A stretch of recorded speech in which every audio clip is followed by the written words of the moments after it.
සුසර සැඳෑව කියලා කියන්නේ අපේ වෛද්‍ය විද්‍යාපීඨයේ තිබුණ එක ලස්සන ඉවෙන්ට් එකක්.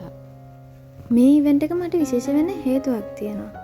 ඒක කියන්නම්කෝ මේ නිර්මාණය හදන ගමන් මෙඩිකල් ෆැකල්ටි එකක් වුණාම අපි ඉගෙන ගන්නව විතරක් නෙවෙයි. එක එක විදිහේ විෂය බාහිර ක්‍රියාකාරකමත් ගොඩාක් තියෙනවා. ඒ වගේ එක දෙයක් තමයි වෙද විදු සංගරාව. හැම මාස 6කටම වතාවක් ඉරිදා කරන මේ සංගරාවේ වෛද්‍ය විද්‍යාලයේ ඉගෙන ගන්න ශිෂ්‍ය ශිෂ්‍යාවන්ගේ විතරක් නෙවෙයි අධ්‍යයන කාර්ය මණ්ඩලයේ අපිට උගන්වන ආචාර්යවරුන්ගේ නිර්මාණ අඩංගු වෙනවා. ඉතින් රසවත් කවි, කතන්දර, සින්දු, චිත්‍රපට නාට්‍ය විචාර, අලංකාර සිතුවම්, කැමරා කාචයක සටහන් කර ගන්නාලද අවට පරිසරයේ සිදුවන නොයෙකුත් අපූර්ව සංසිද්ධීන්, රසබර කෑම වට්ටෝරුවක රස රහස් වගේ විවිධාකාර තේමාවන් ඔස්සේ මෙම සංගරාවේ නිර්මාණ ඇතුළත් කරලා තියෙනවා. දැන් ඔය බලනවා ඇති සුසර සඳාවක් ගැන කිව්වා රෙසින් නාටකයක් හදනවා ඒ මදිවට මෙතන තව සංගරාවක් ගැනත් කියවනවා කියලා. මොකද මේ තුන අතර තියෙන සම්බන්ධය? ඉතින් ඉන්නකො කියන්න. මෙහෙමයි. සංගරාවක් වුණාම ඒක එලි දක්වන දවසක් තියෙනවානේ. ඉතින් අපේ වෙදවිදු සංගරාව එලි දක්වන්නේ මේ සුසර සඳාව කියන ප්‍රසංගයත් එක්ක.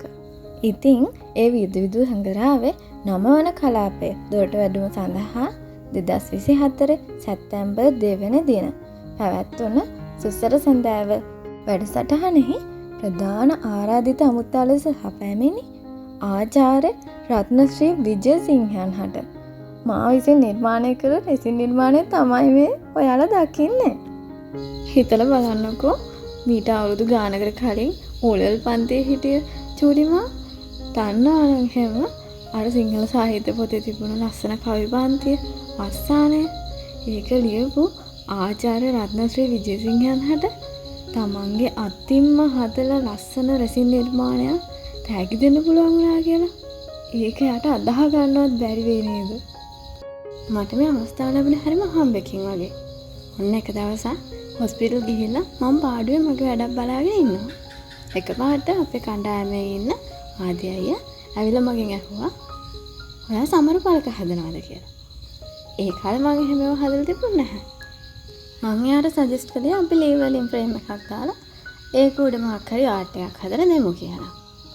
ලී ෆ්‍රේම් ගණන්නේ.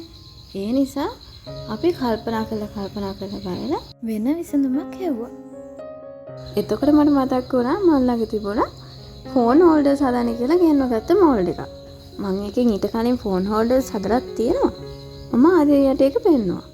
මේක මේ සමරු පළක හදන ගන්නන් නෙවෙයි. මම ෆෝන් හෝල්ඩර්ස් හදන්න තමයි ගත්තේ. මේකෙන් මොකක් හරි හදන්නද කියලා.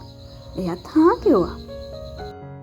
ඊට පස්සේ එයාම ලස්සනට නිසඳසක් නිර්මාණය කළා. ග්‍රැෆික් ආර්ට් එකක් දාලා මට ඒක එවලා කිව්වා මේක දාලා හදන්න කියලා. ඉතින් මට ඒක print කරලා අරගෙන රෙසින් ආර්ට් එක හදන වැඩේ තමයි බාර වුනේ. මේ ඉවෙන්ට් එකේදී අපේ තේමාව වුණේ අපේ පැරණි සිංහල සම්ප්‍රදාය. මට මුලින්ම ආස හිතුනේ ස්වභාවික මල් කොළ වර්ග වේලලා ලස්සනට රෙසින් ආර්ට් එක කරන්න. ඒත් මට මේ නිර්මාණය කරන්න ලැබුණේ එක සතියන්තයක් විතරයි. ඉතින් මට සිද්ධ වුණා සෙනසුරාදාට තියෙන සායනික පුහුණුව ඉවර වෙලා ගෙදර ඇවිල්ලා මේක වැඩ පටන් අරගෙන ඉරිදා වෙද්දි වැඩ ඉවර කරලා බෝඩිමටත් අරන් යන්න. ඒ නිසා ඔයා මේ දකිනවා වගේ රෙසින් එක්ක මයිකා පවුඩර්, ඇල්කොහොල් තීන්ත මිශ්‍ර කරලා බොහොම සරල නිර්මාණයක් මම හදාගත්තා. ෆිනිෂ්ඩ් ප්‍රොඩක්ට් එක දැකපු ගොඩක් දෙනෙක් මේක ලස්සනයි කියලා කිව්වොත් මට නම් හිතෙන්නේ මගේ හිතේ තිබුණ තරම් ලස්සනට මේක හදාගන්න බැරි වුණා කියලා. ඒ නිසා ඔයාලත් මට ඕඩර් එකක් දෙනවා නම් සති 3කටවත් කලින් කියනවා නම් මම කැමතියි.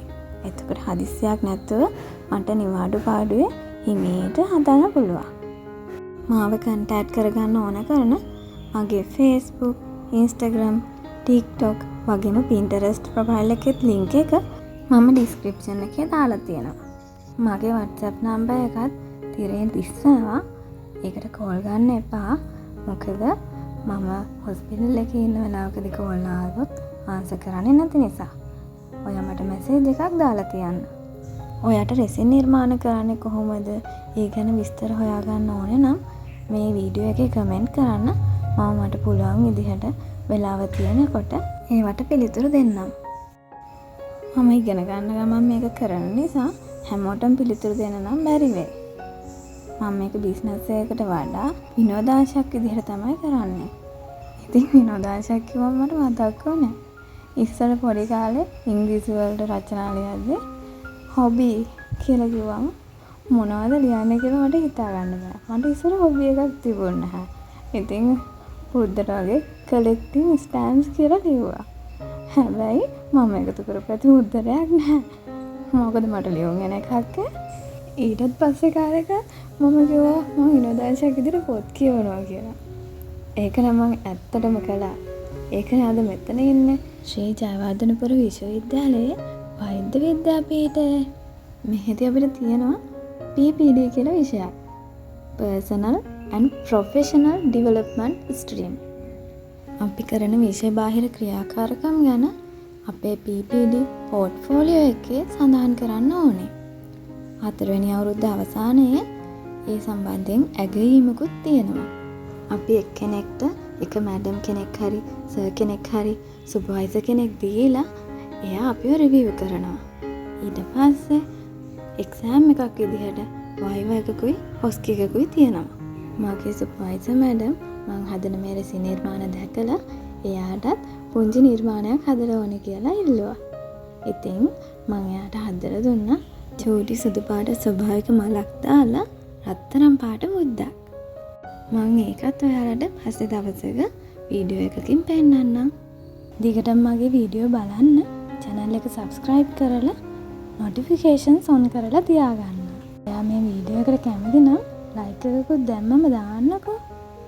තාම වීඩියෝ එක ඉවර නෑ හොඳේ. මේ නිර්මාණයේ තව වැඩ ගොඩක් තියෙනවා කරන්න. තාම මේ පළවෙනි ලේයර් එකනේ දැම්මේ. දියසුලි වගේ රටාවක් ඇඳ මම මේ කරන්නේ අර print කරගත්ත නිසඳස දාන්න අවශ්‍ය කරන පසුබිම සකසා ගන්න එක. මේ පොඩි මෝල්ඩ් එක තමයි අපේ ෆෝන් හෝල්ඩර් එක ශ්‍රුජ්ජු අතට හිටවලා තියන්න පුළුවන් විදිහට උපකාරී වන ස්ටෑන්ඩ් එක. මේ විදිහට රටා අඳින්න නම් රෙසින් ටික තරමක් ඝන වෙනකන් ඉඳලා කරන්න ඕනේ. නැත්තම් එහෙම මෙච්චර ලස්සනට රටා ඇඳට රෙසින් ඝන වෙද්දි මේ රටාව පේන්නේ නැතුව යනවා.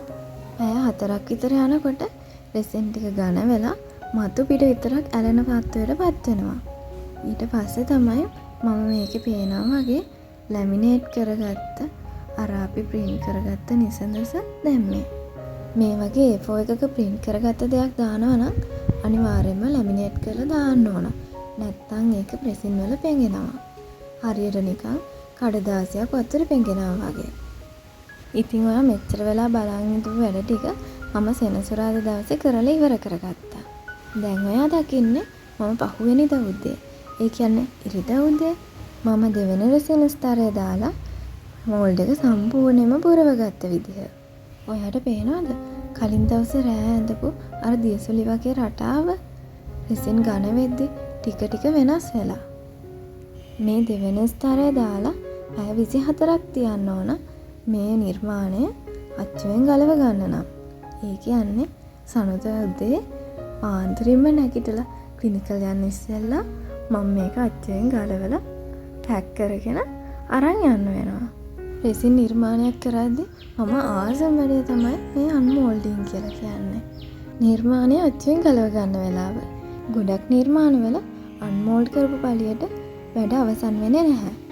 නිර්මාණයේ සමහර තැන් කඩතුරු වෙලා උල් සහිත තැන් ඇවිල්ලා තියෙන්න පුළුවන්.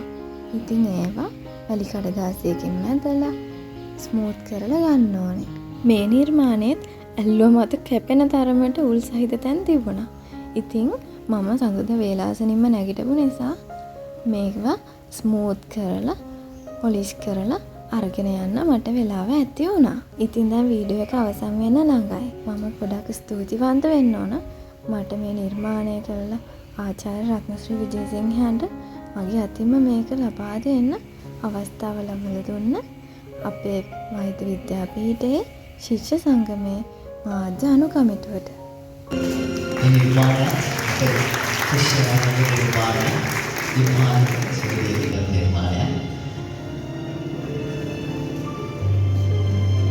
අවසානයේදී නැරඹු ඔබටත් බොහොම ස්තුතියි. තවත් වීඩියෝ එකකින් හමු වෙමු. තෙරුවන් සරණයි.